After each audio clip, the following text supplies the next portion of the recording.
Mood naturally fluctuates, and everyone experiences highs and lows in their lives. But in some cases, changes in mood can become long-lasting, debilitating, and can impair someone's ability to hold down a job or sustain meaningful relationships. It's estimated that around 10% of people will at some point in their lives suffer from depression, a mood disorder characterized by several symptoms.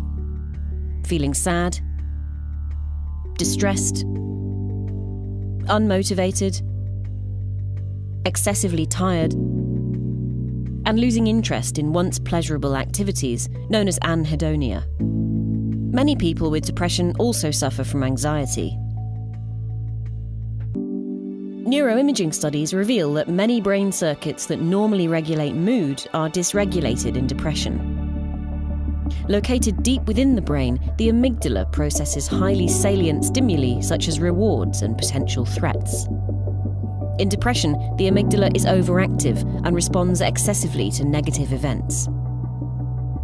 In turn, the amygdala connects to a set of brain regions that hone the physiological and behavioral response to emotional stimuli. These areas include the medial prefrontal cortex, the nucleus accumbens, the hippocampus, and the insula. The hippocampus is involved in memory formation, and along with the prefrontal cortex, is particularly vulnerable to the effects of stress. Depressed people are more susceptible to stress, which can cause physical changes in the brain, including atrophy of the hippocampus. This and other changes in depressed people may cause inappropriate responses to emotional events. The medial prefrontal cortex is involved in regulating how strongly we react to emotional stimuli. Treatments such as antidepressant drugs, cognitive behavioral therapy, and electroconvulsive therapy affect the structure and function of these and other brain regions. Animal models such as mice are critical in helping us understand the cellular and molecular changes underlying depression and develop better treatments.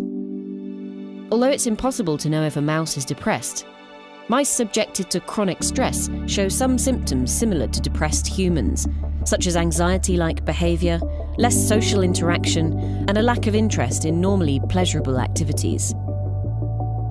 While not all human depression is triggered by stress, these models may still shed light on the biology of depression, and they're the closest scientists can get while studying mice.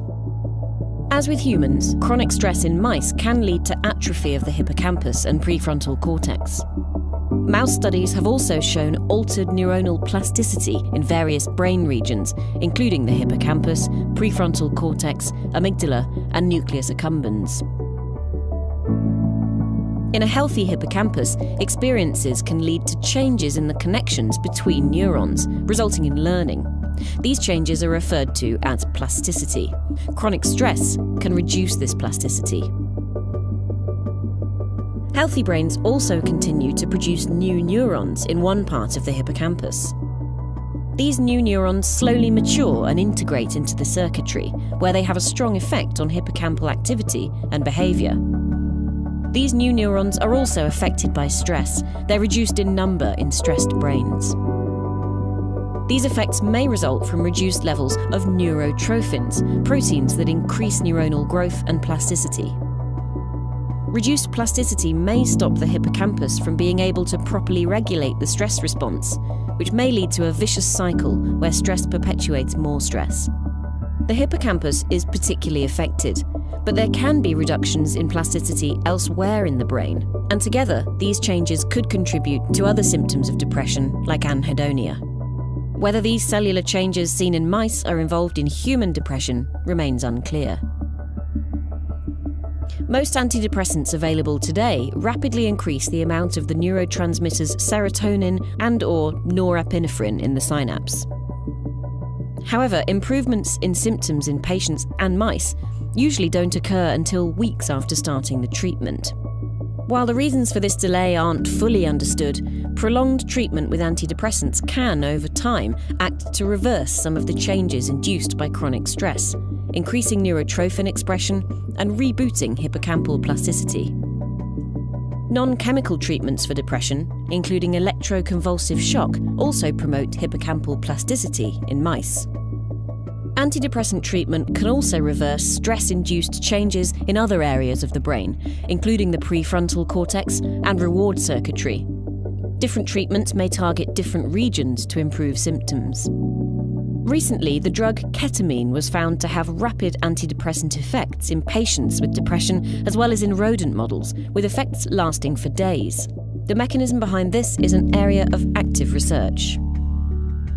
Ketamine blocks a type of synaptic transmission, leading to activation of a number of signaling pathways and increasing neurotrophin expression.